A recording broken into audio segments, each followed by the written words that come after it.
al que es digno de recibir la gloria.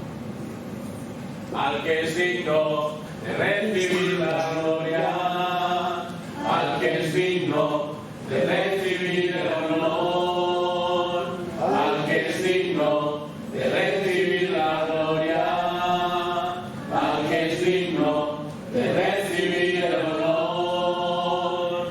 Levantemos nuestras manos y adoremos a Jesús, Cordero de gloria, y exaltemos su incomparable majestad, al que vive por siempre, al gran yo soy, a Jesús, al que es digno de recibir la gloria, al que es digno de recibir el honor, al que es digno de recibir la gloria, al que es digno de recibir el honor.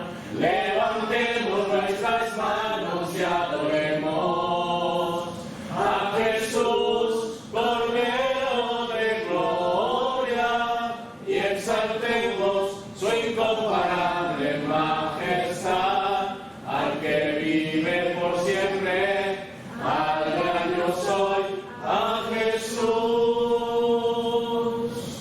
Amén. A Él sea toda la gloria, la honra y la alabanza por los siglos de los siglos. Amén. Muy bien, pues seguimos estudiando el Génesis. Vamos allá. Vamos a por la siguiente lección que nos corresponde en esta tarde, cuando hablamos acerca de la vida de Abraham. Ya hemos hablado del llamamiento de Dios a Abraham para que saliese de Harán. Hemos hablado de su aventura egipcia. Volvimos a hablar la semana pasada acerca de la separación entre él y su sobrino, por cuestiones de peleas, ¿no? entre los pastores de ambos. Y como suele pasar, a pesar de que uno toma su propio camino, llega un momento en el que se vuelven a cruzar los caminos, ¿no? Hay un dicho que dice: arrieros somos y en el camino nos encontraremos, ¿no? En tono de amenaza un poquito, ¿no? Como diciendo: no me has hecho un favor, pues ten en cuenta que cuando tú te encuentres conmigo en el camino ya veremos si te hago yo a ti un favor, si lo necesitas, ¿no? Pues hoy vamos a hablar acerca de un ser humano enigmático, misterioso, un ser humano que sale prácticamente de la nada, ¿no? Aparece ahí, sin comerlo ni beberlo, en la historia de Abraham, como es la figura de Melquisedec. El texto bíblico en el que nos vamos a basar se encuentra en Génesis capítulo número 14. Y para introducir esta historia que corresponde del día de hoy, reflexionando sobre el tema de los regalos, yo pienso que todos los regalos no siempre lo son en realidad. No todos los dones son gratuitos. No todos los favores son desinteresados, ¿verdad? ¿No os ha pasado eso? Que hemos escuchado el manido refrán que dice: favor con favor se paga. Bueno, pues yo pienso que no debe funcionar así, ¿verdad? Porque en realidad, si es un favor, uno no debe esperar nunca nada a cambio. Pero sabemos que en esta vida eso no funciona así. Todo lo contrario. No todas las suculentas ofertas que aparecen en nuestro camino están exentas del quid pro quo. ¿Has oído alguna vez el dicho de favor con favor se paga? Todos hemos escuchado ese adagio. ¿No has escuchado en alguna ocasión lo de pactar con el diablo para lograr un beneficio inmediato en instantes desesperados? Hay una película muy interesante, ya bastante viejecita, de Keanu Reeves, en el que pues una persona que sale de la facultad de abogacía, pues se le presenta allí un caballero un poco siniestro y le ofrece justamente lo que cualquiera podía desear, que era tener éxito en su profesión, tenerlo todo a su disposición, y luego después vemos que el desenlace no es precisamente el más positivo. Prácticamente la totalidad del mundo sabe que nadie da euros por 10 céntimos, ¿a que no? Si alguien te dice, tú dame 10 euros, de 10 céntimos y yo te doy 1 euro.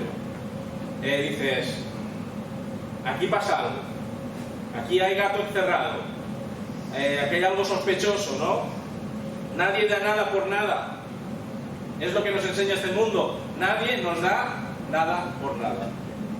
Las empresas y las marcas de productos prometen grandes gangas, ¿verdad? Y sin embargo, a cambio, pues nos suelen pedir, y más todavía en los tiempos de Internet, nos piden nuestros datos, o nos piden nuestro correo electrónico, o nos piden una pequeña cantidad de dinero,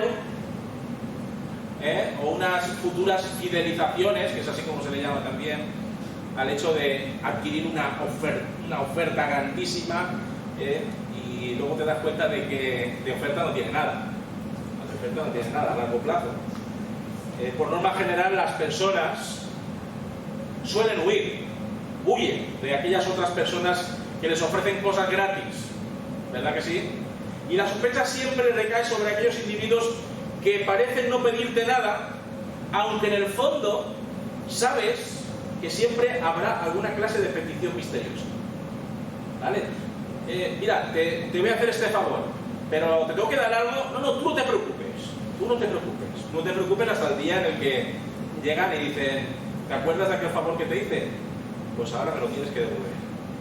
Y a lo mejor no es precisamente algo que esté en tu mano el poder hacer. El ser humano ha vuelto desconfiado al ser humano. ¿Verdad que sí? Nos hemos vuelto muy desconfiados cuando nos ofrecen algo gratuitamente. Y por ello, si no pides algo a cambio de lo que se te entregue, parece que no te quedas tranquilo. Parece que no te quedas de alguna manera con una paz interior, pensando, imaginando que hay gato encerrado o que te están dando gato por liebre. Y a veces dices, hombre, si me piden algo esto es algo que puede de verdad ser real o auténtico. Pero si no me piden nada, por supuesto, digo que no. Cierro la puerta en las narices de aquella persona que me hace cualquier tipo de ofertas. Hace unas semanas se estrenó una nueva serie de televisión llamada Dilema. Mi esposo sabe a qué serie me refiero. Dilema. En inglés es What If, es decir, ¿y si? Y en esta serie hay un matrimonio joven, hay un matrimonio lleno de expectativas para el futuro, lo profesional, pero que acaba siendo víctima de un conjunto de reveses económicos. La esposa tiene una empresa de genética que busca inversores, y aunque intenta vender su proyecto, nadie desea respaldarla financieramente.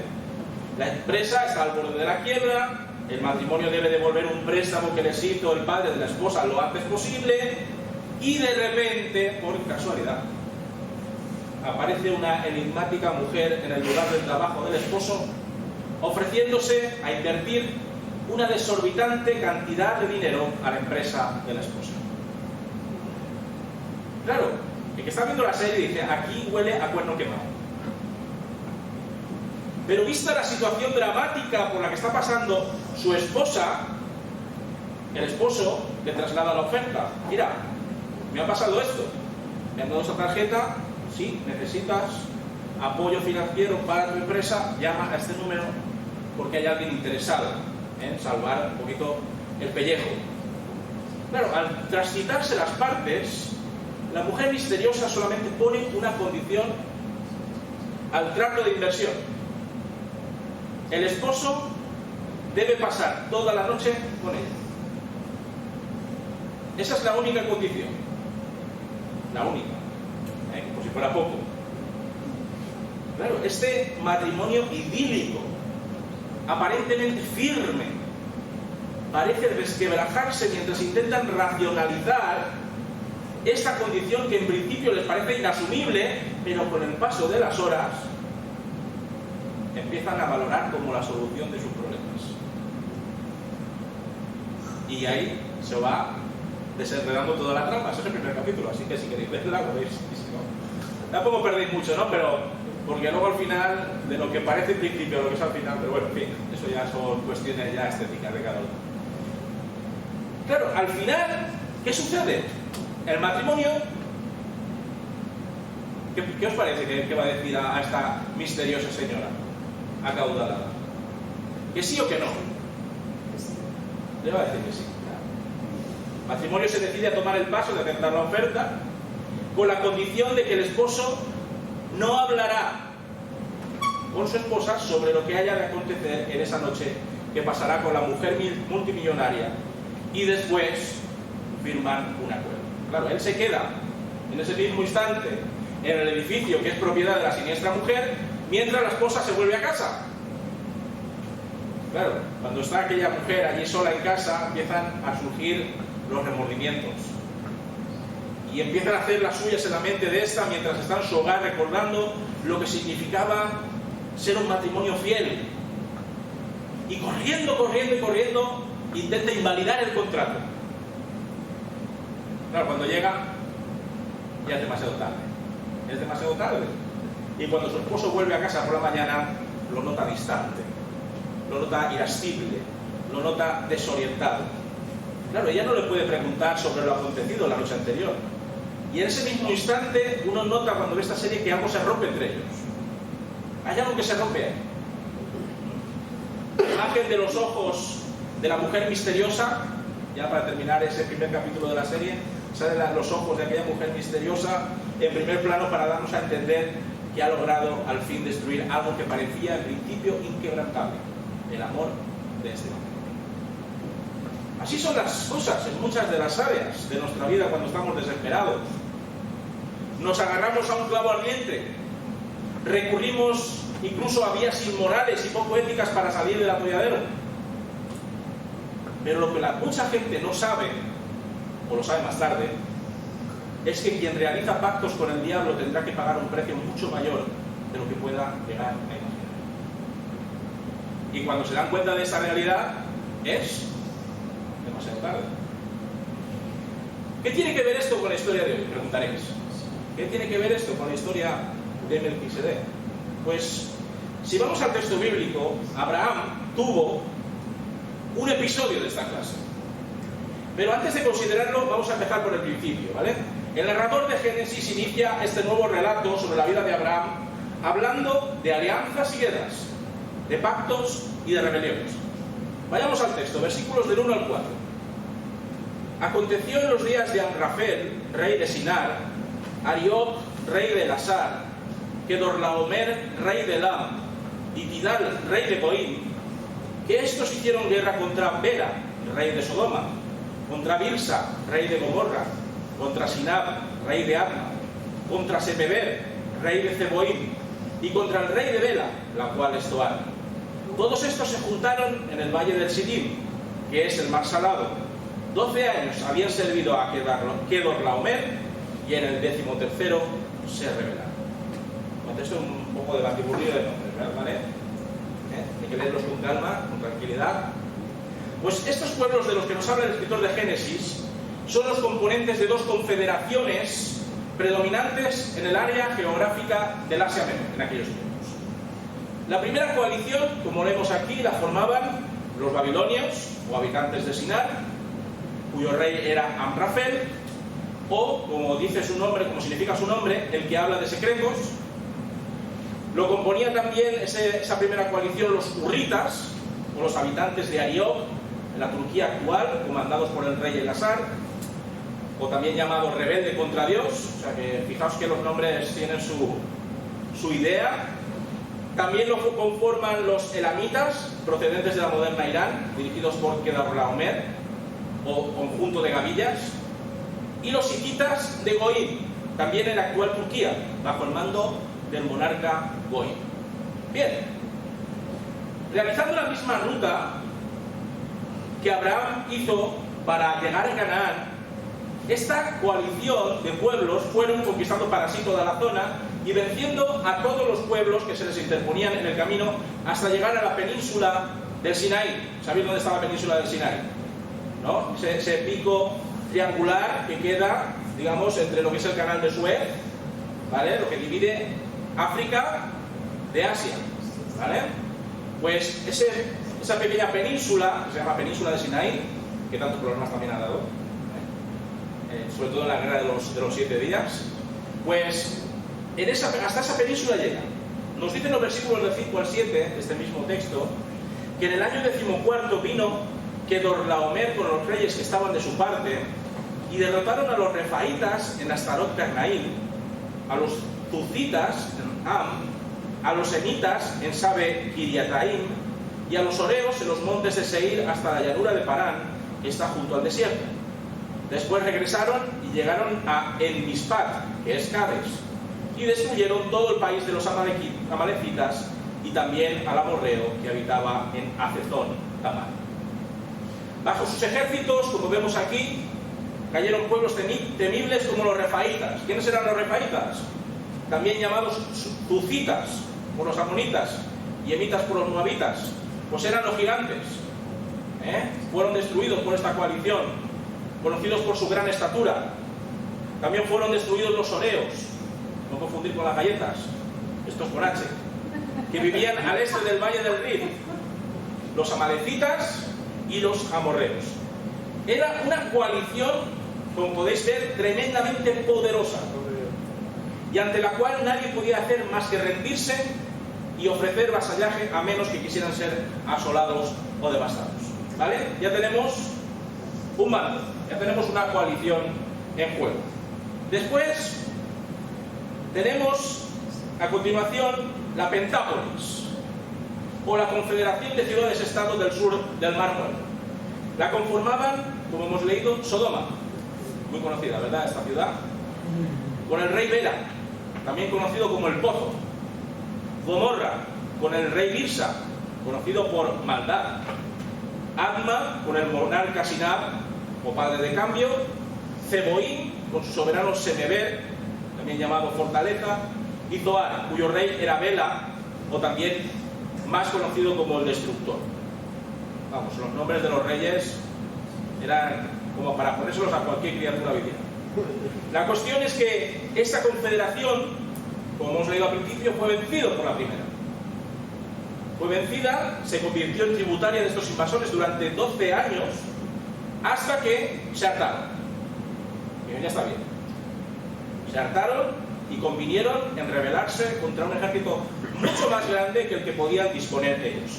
El lugar de la batalla, también como hemos leído, se estableció en el valle de Sidim, un lugar estratégico y lleno de peligros en forma de pozos de brea y de asfalto. Leamos lo que nos dicen los versículos del 8 al 9. Entonces salieron el rey de Sodoma, el rey de Gomorra, el rey de Adma, el rey de Zeboim y el rey de Bela, que es Toar, y pelearon contra ellos en el valle de Sidim, esto es, contra Kedorlaomer, rey de Elam, Tidal, rey de Goim, Amrafel, rey de Sinar, y Ariok, rey de Elasar. 4 reyes contra 5. Pues yo creo que los cálculos no son muy difíciles, ¿no?, de averiguar. El valle del Sidim estaba lleno de pozos de asfalto, y cuando huyeron el rey de Sodoma y el de Gomorra, cayeron allí y los demás huyeron al monte. Podríamos decir que esta batalla era la crónica de una derrota anunciada. Su deseo de romper las cadenas, esas cadenas de la opresión y del dominio, había sido una auténtica imprudencia, ¿vale? Que estuvieran hartos, que se sintieran abusados, pero no contaban con las fuerzas necesarias como para poder afrontar una guerra de este calibre, y por lo tanto la imprudencia y un deplorable cálculo de fuerzas y recursos es el resultado de lo que vemos aquí. Claro, los vencedores, como solía pasar en aquellos tiempos, se tiraron a degüello sobre los rebeldes, y como aves rapaces que se alimentan de la carroña con voracidad y salvajismo, despojaron a esta Pentápolis de todo cuanto tuviese valor, incluyendo a las personas y a los animales. Leamos los versículos del 10 al 11. Los vencedores tomaron toda la riqueza de Sodoma y de Gomorra y todas sus provisiones y se fueron. Tomaron también a Lot. Volvemos a encontrarnos con Lot, hijo del hermano de Abraham, que habitaba en Sodoma, y sus bienes, y se fueron. Aquí es donde Abraham aparece en escena.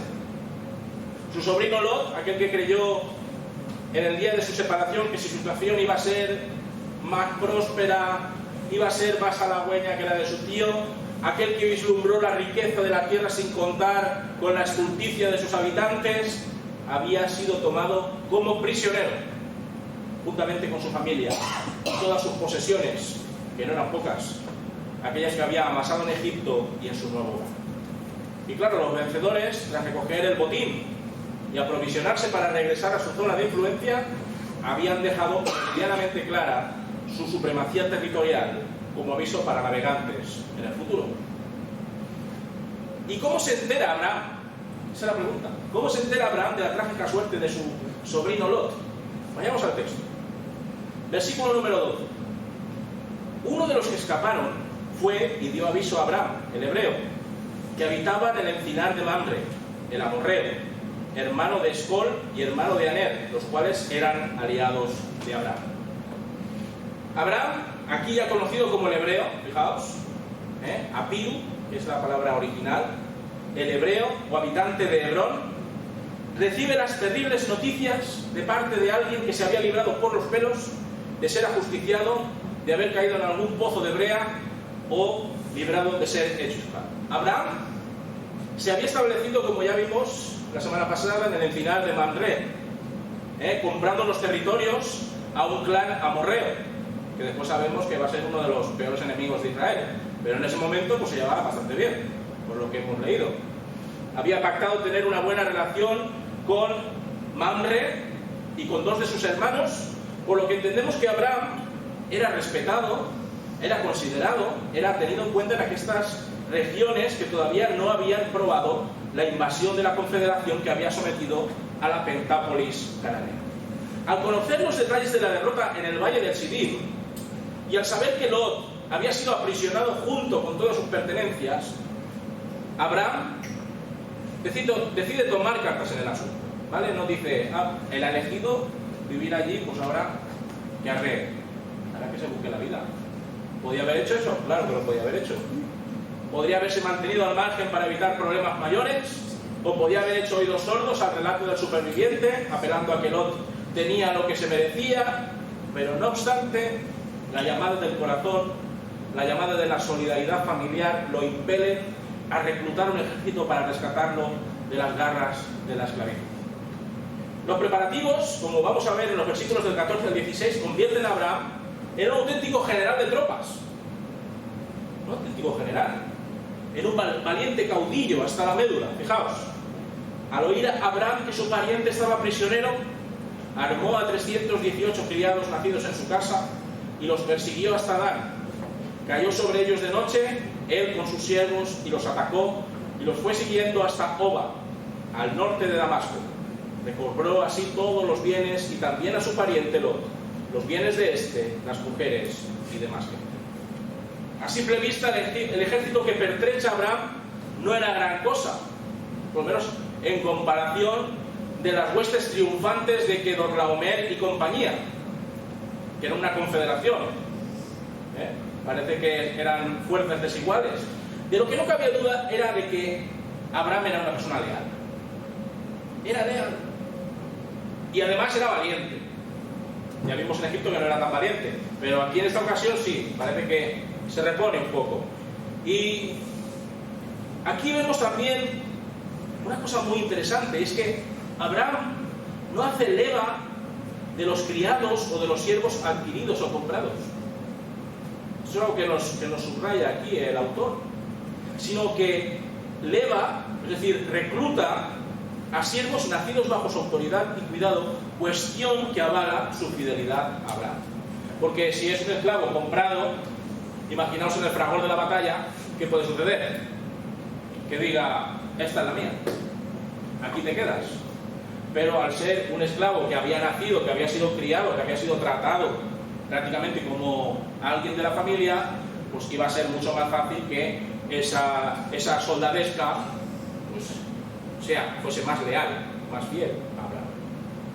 Como si de una operación relámpago se tratase, Abraham nos dice que arriba a Adán, a las puertas del contubernio invasor, y logra una victoria fulminante, sorpresiva, en una emboscada demoledora.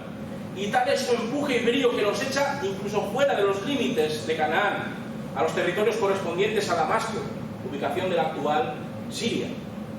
Recupera todo el botín, libera a todos los cautivos y devuelve a cada uno lo suyo.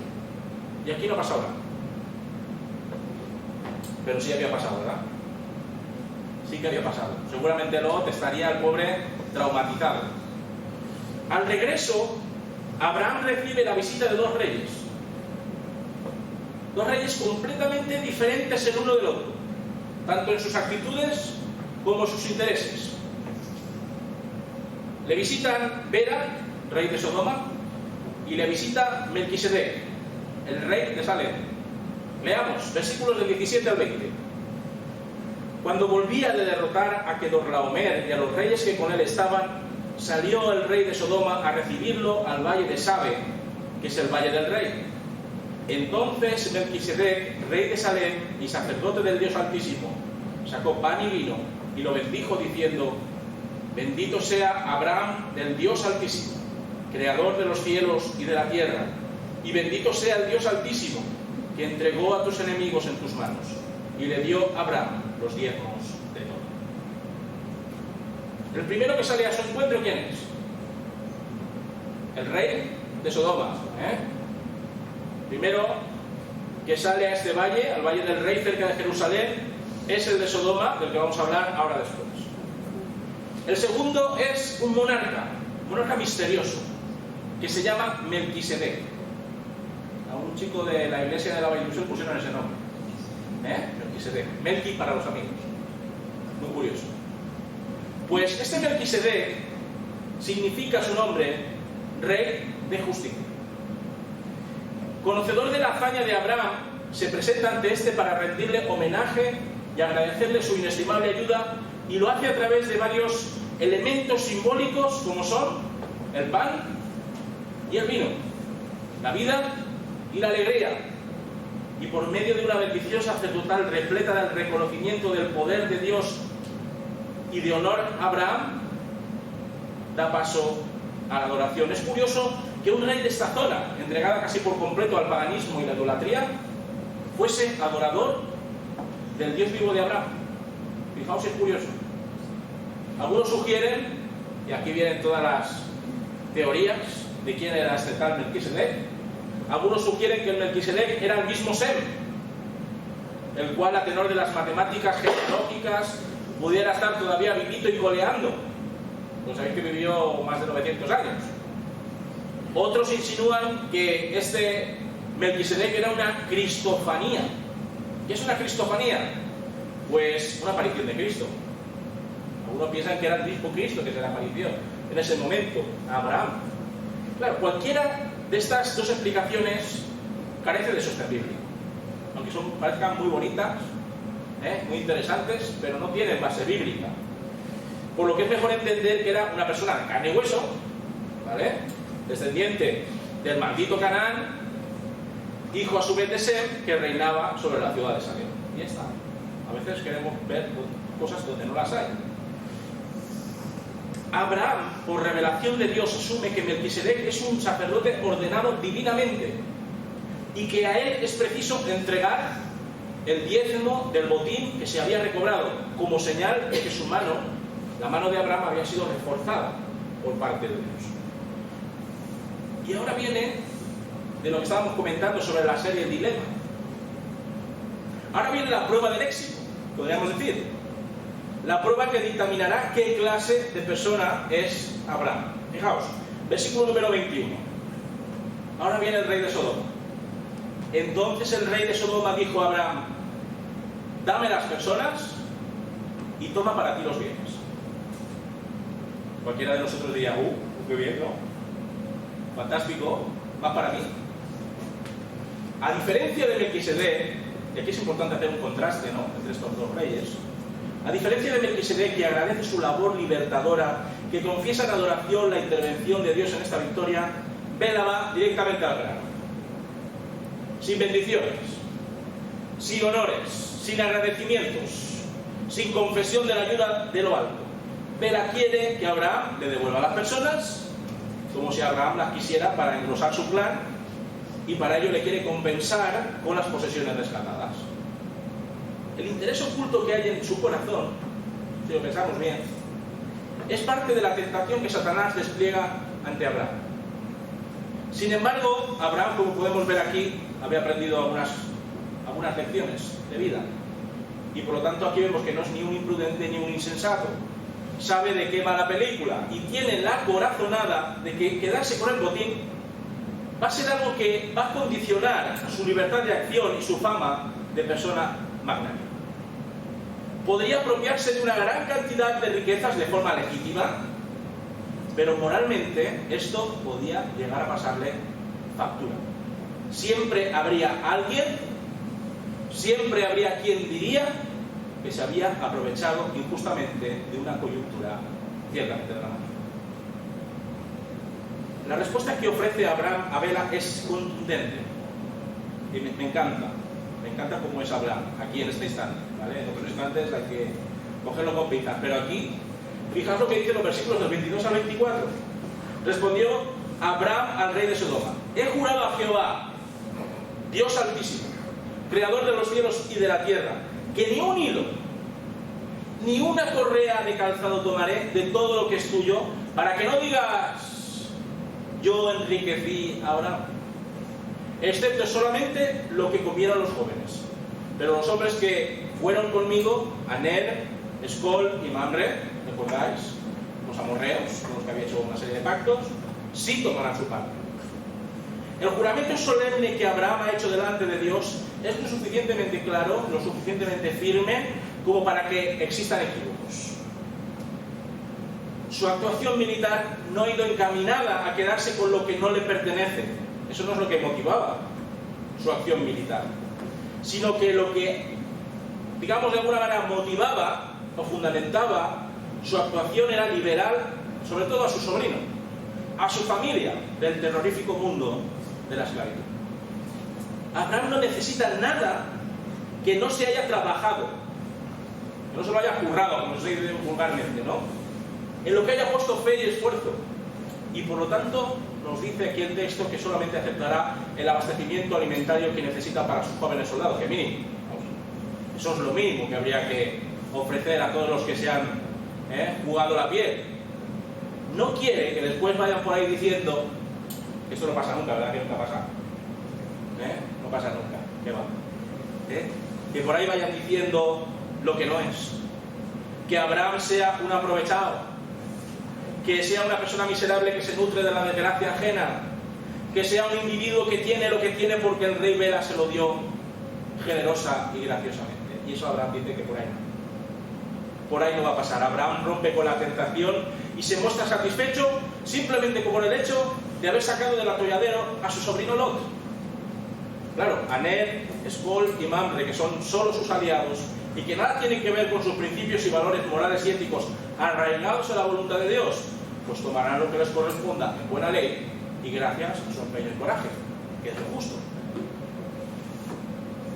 Para concluir, ¿qué podemos aprender de la historia de Melquisedec, del rey de Sodoma, de Abraham? En primer lugar, aprendemos que las riquezas materiales son capaces de cegar al más pintado de nosotros. ¿Verdad que sí? La posibilidad de acumular bienes y propiedades sin importar el coste que tendrá hacerlo, la ocasión de vivir a todo tren sin analizar si los medios que llevan a ese fin son legítimos o se esconden en letra pequeña, pueden llegar a sumergirnos en un mundo peligroso en el que se nos van a pedir cosas que son abominables ante los ojos de Dios. Confiar en la provisión de Dios, reconocer nuestra dependencia de su misericordia y bondad, resistir la presión de las tentaciones materiales, del mismo modo que hizo Abraham, debe ser nuestro objetivo como creyentes en Cristo. Y en segundo lugar aprendemos que en la vida tenemos que ser magnánimos. ¿Sabéis lo que es ser magnánimo? Hay que ser generosos. Hay que ser sensibles a las situaciones comprometidas de otras personas. Hay que ser capaces de intentar, en la medida de lo posible, claro está, solventar las dificultades en las que se meten nuestros prójimos. Aunque sepamos que han metido porque han metido la pata, pues también debemos ser generosos en ese sentido. Agradecer a Dios en la adoración por la victoria en esas circunstancias complejas. Porque todo esto nos acerca a ser más como Abraham, pero también a ser más como Cristo. Porque de alguna manera Cristo encarna todas estas todas estas virtudes de la magnanimidad, de la sensibilidad, de la solidaridad y de la generosidad. Aquel que no estimó su propia majestad como cosa a la que aferrarse, sino que luchó a brazo partido por cada uno de nosotros, a fin de que pudiésemos ser libertados, como lo fue también Lot, de la esclavitud, pero en nuestro caso, de la esclavitud del pecado. ¿Queréis comentar algo? ¿Tenéis alguna pregunta, alguna idea que queráis compartir sobre el texto de hoy?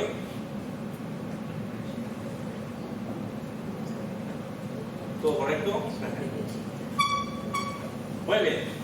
Pues la semana que viene continuamos. Continuamos con el Génesis, porque después de Génesis 14, ¿qué va? Está difícil. Génesis 15. Muy bien. Como en Barrio Sésamo.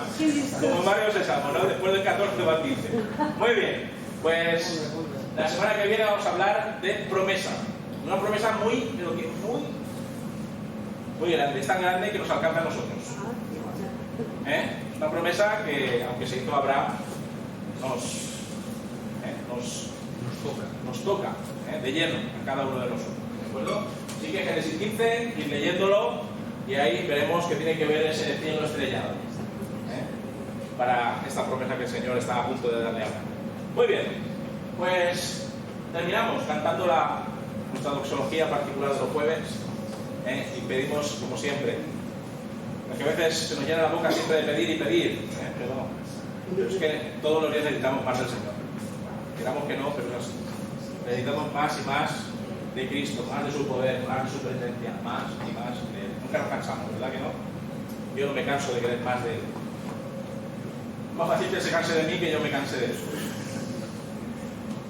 Yo quiero más y más de Cristo, yo quiero más de su poder, yo quiero más de su presencia, yo quiero más y más de Él. Yo quiero más y más de Cristo, yo quiero más de su poder, yo quiero más de su presencia, yo quiero más y más de Él. Amén. Pues que el Señor os bendiga. Próximo domingo, 11 de la mañana, segunda de Samuel. Capítulo, Isaías. Vamos por el 4. Capítulo 4, ¿vale? Así para que yo también me vaya, porque yo no estuve el domingo pasado. Aunque quizás nos pasemos al 6. Aunque quizás pasemos al 6, ¿vale? Pues ahí, en ese intervalo de 4 al 6. Vayamos adelantando. Muy bien, ¿de acuerdo? Que el Señor os bendiga.